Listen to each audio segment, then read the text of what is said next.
नाजरीन, आने वाली किस्त में कहानी एक ऐसे मोड़ पर पहुंचने वाली है जहां गलत फहमियां, साजिशें और छुपे हुए राज हर रिश्ते को आजमाइश में डाल देंगे।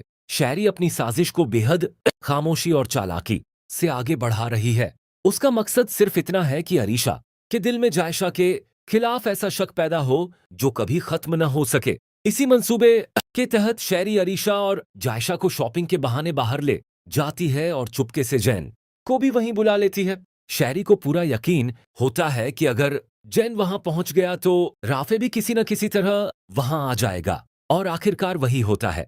तीनों कैफे में बैठी होती हैं कि अचानक जैन अरीशा के पास आकर बैठ जाता है। अरीशा उसे देखकर हैरान रह जाती है और कुछ पूछने ही वाली होती है कि तभी राफे कैफे में दाखिल हो जाता है। राफे की नजर जैसे ही अरीशा और जैन पर पड़ती है, उसके चेहरे का रंग बदल जाता है। उसके दिल में पहले से मौजूद शक गुस्से में बदल जाता है।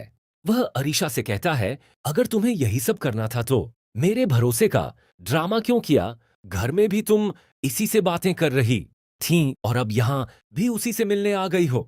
अरीशा फौरन सफाई देती है कि उसने जैन को वहां नहीं बुलाया, लेकिन राफे इस वक्त उसकी कोई बात सुनने को तैयार नहीं होता। वह मायूस होकर वहां से चला जाता है और अरीशा बेबसी से उसे जाते हुए देखती रह जाती है।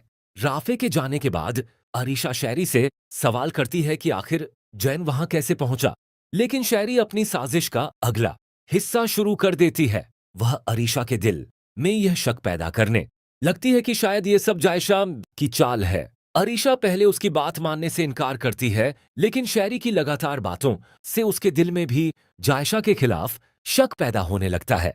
दूसरी तरफ शैरी अरसलान को भी अपने साथ मिला लेती है। दोनों फैसला करते हैं कि अब जायशा को सबकी नजरों में गलत साबित किया जाएगा। इसी दौरान अरसलान जायशा और सुफियान को एक साथ बात करते हुए देख लेता है और गलत मतलब निकाल लेता है। वह सुफियान पर इल्जाम लगाता है कि शायद दोनों के दिल में आज भी पुरानी मोहब्बत जिंदा है। जायशा सफाई देने की कोशिश करती है, मगर शैरी मौके का फायदा उठाकर माहौल को और बिगाड़ देती है। अरीशा भी वहां पहुंच जाती है और अधूरी बातें सुनकर अपने शक को यकीन समझ बैठती है। वह जायशा से कहती है, मैं समझती थी कि तुम मेरी खैर ख्वाह हो, लेकिन आज पता चला कि मैंने तुम्हें पहचानने में कितनी बड़ी गलती की। जायशा रोते हुए खुद को बेगुनाह साबित करने की कोशिश करती है, लेकिन अरीशा उसकी कोई बात सुनने को तैयार नहीं होती। लेकिन अब कहानी एक और बड़ा मोड़ लेने वाली है। जायशा को अरसलान के खिलाफ एक ऐसा सबूत मिल जाता है जो उसकी पूरी सच्चाई सबके सामने ला सकता है।